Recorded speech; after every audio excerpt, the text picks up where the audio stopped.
Hi అండి, అందరికీ నమస్తే. నేను మీ సుహాసిని. వెల్కమ్ టు సనాతన పూజ సుహానంద్ ఫ్యామిలీ అండి. వీడియో చూస్తుంటేనే మీకు అర్థమై ఉంటుంది. ఈరోజు మన వీడియోలో పానీపూరి గురించి తెలుసుకుందామండి. మనలో చాలామందికి పానీపూరి అంటే ఇష్టం ఉంటుందండి. ఒకప్పుడు స్టార్టింగ్లో వీటిని చేసేప్పుడు బాగానే చేసేవాళ్ళు.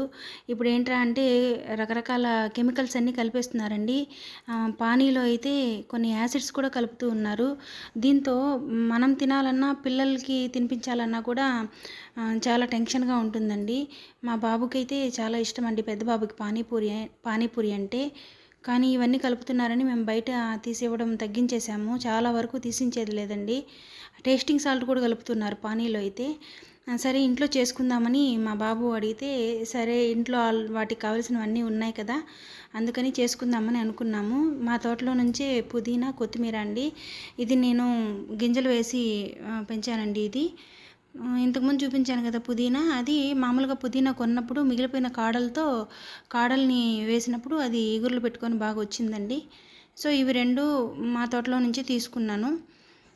నెక్స్ట్ ఇంకా వీటికి కావాల్సినవన్నీ పాపం మా బాబాయ్ తీసుకొచ్చాడండి. వాడు ఎందుకో చాలా ఇంట్రెస్ట్గా ఉన్నాడు. నేను ఇదేదో పెద్ద ప్రొసీజర్ అని వద్దు అని చెప్తూ ఉన్నా, కానీ చాలా సింపుల్గా మేమిద్దరం కలిసి చేసేసామండి. మామూలుగా బయట తెచ్చినవైతే ఉప్పు నీళ్ళల్లో కొంచెంసేపు నానబెట్టి కడుక్కోవాలి, ఎందుకంటే కెమికల్స్ అన్నీ ఉంటాయి. ఇది మన ఇంట్లో పండించుకునిందే కాబట్టి జస్ట్ వాటర్లో ఒకసారి వాష్ చేస్తే సరిపోతుందండి. అంటే మట్టి ఏమన్నా ఉంటే పోతుంది. అట్లా ఒక గుప్పెడు కొత్తిమీర, పుదీనా తీసుకొని వాటిని వాష్ చేసుకొని మిక్సీలో వేసుకున్నామండి. ఇందులోనే 3 పచ్చిమిరపకాయలు తీసుకున్నాను. 3 పచ్చిమిరపకాయలు కడుక్కొని దీనిలో వేసేసుకున్నామండి. తర్వాత అల్లం తీసుకోవాలి, 1 ఇంచ్ అల్లం అనమాట. అంటే కొంచెం వేసుకోండి, ఎందుకంటే మేము ఇది తయారు చేసిన తర్వాత కొంచెం కారం అనిపించింది. కొంచెంగా అల్లం వేసుకోండి. అల్లం వేసుకున్న తర్వాత కొంచెం బ్లాక్ సాల్ట్ అండి. ఇది ఫస్ట్లో ఈ బ్లాక్ సాల్ట్ తెచ్చినప్పుడు ఇది ఎందుకు వాడాలో తెలియలేదు, కానీ దీని రెసిపీ చూసినప్పుడు ఇందులో బ్లాక్ సాల్ట్ వాడాలని ఉండింది. సరే మేము కూడా అందులో కొంచెం బ్లాక్ సాల్ట్ వేసుకున్నాము. తర్వాత కొంచెం సాల్ట్ వేసుకున్నామండి. దానిలో ఒక సగం దబ్బ నిమ్మరసం పిండిన తర్వాత వీటన్నిటిని కలిపి గ్రైండ్ చేసుకోవాలండి. బాగా మెత్తగా మిక్సీ పట్టాలి. ఈ ప్రాసెస్ స్టార్ట్ చేయడానికి ముందు కొంచెం చింతపండు నానబెట్టి పెట్టుకోవాలండి. చింతపండు రసం కూడా ఇందులో యాడ్ చేస్తాము. ఇలా బాగా నున్నగా మిక్సీ చేసుకుంటే మనం వడపోయాల్సిన పని లేదండి, డైరెక్ట్గా కలుపుకోవచ్చు. కొంచెం బరకగా ఉంటే వడపోసుకోవాలి. సో నేను నున్నగా పెట్టేశాను. దీన్ని ఒక గిన్నెలోకి తీసుకున్నానండి. తీసుకొని కొంచెం వాటర్ యాడ్ చేసుకోవాలి మనం, అంటే చాలా చిక్కగా ఉంటుంది కదా. ఇప్పుడు దీనిలోకి ముందుగా నానబెట్టిన చింతపండు ఉంటుంది కదా, ఆ చింతపండు రసాన్ని బాగా మెత్తగా బాగా కలిపి దాన్ని కూడా యాడ్ చేసుకోవాలండి. యాడ్ చేసుకున్న తర్వాత మళ్ళీ మనము వాటర్ యాడ్ చేసుకోవాలి. దీనిలో ఉప్పు, కారం ఇవన్నీ వేస్తామండి. వేసిన తర్వాత మనము టేస్ట్ చూసి వాటర్ సరిపోకపోతే వాటర్ వేసుకోవాలి, ఉప్పు సరిపోకపోతే ఉప్పు వేసుకోవాలి. సో ఫస్ట్ లిమిట్గా వాటర్ వేసుకుంటాము. తర్వాత నేనైతే 1 చెంచా కారం వేసానండి. ఈ కారపొడి కూడా మేము కొట్టించుకున్నామండి. తర్వాత చాట్ మసాలా పొడి వేసుకున్నాము. ఈ చాట్ మసాలా పొడి వల్లే ఒక డిఫరెంట్ టేస్ట్ వస్తుందండి పానీకి. ఇది ఒక 10 రూపీస్ ప్యాకెట్ ఒకటి తెచ్చుకొని అందులో కొంచెం చాట్ మసాలా వేసుకున్నాము. దాని తర్వాత కొంచెం మిరియాల పొడి వేసుకోవాలి. మనం మిరియాల పొడి ముందుగా దంచిపెట్టుకుందైనా పర్లేదు, లేదా బయట ప్యాకెట్ దొరికిందైనా పర్లేదండి. మిరియాల పొడి వేసుకున్న తర్వాత ఇది జీలకర్ర పొడి అండి. కొంచెం జీలకర్రని వేయించి పొడి చేసుకున్నాను. దాన్ని ఒక 1/2 స్పూన్ లేదా దానికంటే తక్కువగా కూడా వేసుకోవచ్చు. తర్వాత తగినంత ఉప్పు వేసుకోవాలండి. ఉప్పు ఫస్ట్ కొంచెం తక్కువగా వేసుకోండి. టేస్ట్ చేసిన తర్వాత ఉప్పు సరిపోకపోతే మళ్ళీ వేసుకోవచ్చండి. బంగాళదుంపలు లేదా ఉల్లగడ్డలు కొన్ని ఉడికించి పెట్టుకోవాలండి. నేను దీంతోపాటు బఠానీ కూడా ఉడికించి పెట్టుకున్నాను ఒకేసారి. నాకు ఆ టైంకి తెల్ల బఠానీ దొరకలేదండి, అందుకని పచ్చ బఠానీ ఉంటే దాన్ని ముందుగా నానబెట్టేసి నెక్స్ట్ ఉడికించానండి. దీంతోపాటు ఉడికించాను, కానీ అవి సరిగా ఉడకవు. ఇవి 3 విజిల్స్ అయితే సరిపోతుంది.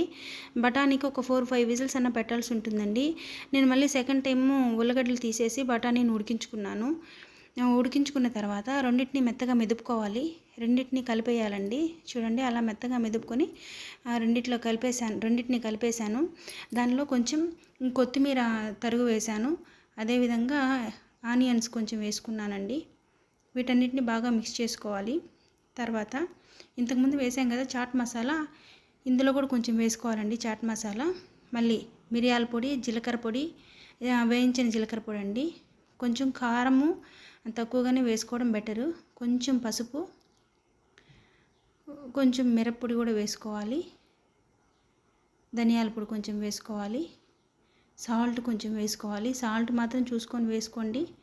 ఇదంతా బాగా కలిపేసిన తర్వాత ఒకసారి టేస్ట్ చూసి ఉప్పు కారం ఏమన్నా సరిపోకపోతే కొంచెం యాడ్ చేసుకుంటే సరిపోతుందండి. అందుకని ముందు కొంచెం కొంచెంగా వేసుకోవాలి. దీన్ని మొత్తం బాగా కలిపేయాలండి. పూరీలోకి స్టఫింగ్ లాగా పెట్టుకుంటే చాలా టేస్ట్గా ఉంటుందండి. మేము ఇది తిని చూసిన తర్వాతే ఈ వీడియో మీకు పెడుతున్నానండి. మన ఇంట్లో చేసుకునేది కాబట్టి చాలా హెల్తీగా ఉంటుంది. ఈ పూరీలు మాత్రం మా బాబు చెప్తూనే ఉన్నాడు ఇంట్లో చేసుకుందామని. నాకు టైం దొరకక పూరీలు మాత్రం బయట కొనుక్కొచ్చానండి ప్యాకెట్.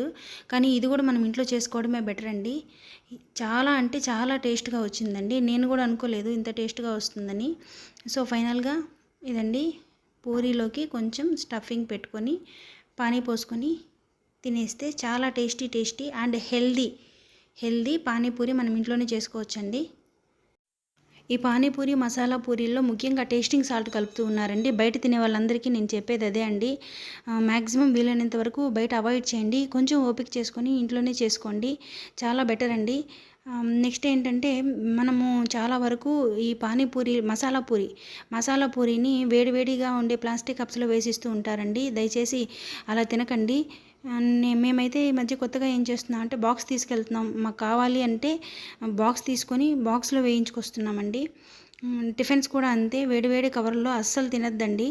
వీలైనంత వరకు బాక్స్ తీసుకెళ్ళండి, అందులోనే తెచ్చుకోండి. బాక్స్ ఎత్తుకెళ్తే ఎవరైనా ఏమైనా అనుకుంటారేమో అని షేమ్గా ఫీల్ అవ్వద్దండి. మన హెల్త్ మనకి చాలా ఇంపార్టెంట్. మేము ఇలాగ చాలామందికి చెప్పాము. మా స్టూడెంట్స్కి అంతా కూడా మేము చెప్తూ ఉంటామండి. కవర్స్ని అవాయిడ్ చేయమని చెప్తూ ఉంటాము. ప్లాస్టిక్ అనేది ఎంత డేంజరో మనందరికీ తెలిసిందే. సో ఇట్లా హెల్తీగా మనము ఇంట్లోనే పానీపూరిని రెడీ చేసుకోవచ్చండి. ఈ వీడియో కనుక మీకు నచ్చితే ప్లీజ్ లైక్ చేయండి, షేర్ చేయండి, సబ్స్క్రైబ్ చేసుకోండి. మా బాబు సూపర్ అని చెప్తున్నాడు. వేడి టిఫిన్స్ మాత్రం ప్లాస్టిక్ కవర్స్లో అసలు తెచ్చుకోకండి. దానివల్ల క్యాన్సర్ వస్తుంది. మన ముందు తరాలకు మంచి ఆరోగ్యాన్ని అందిద్దాం.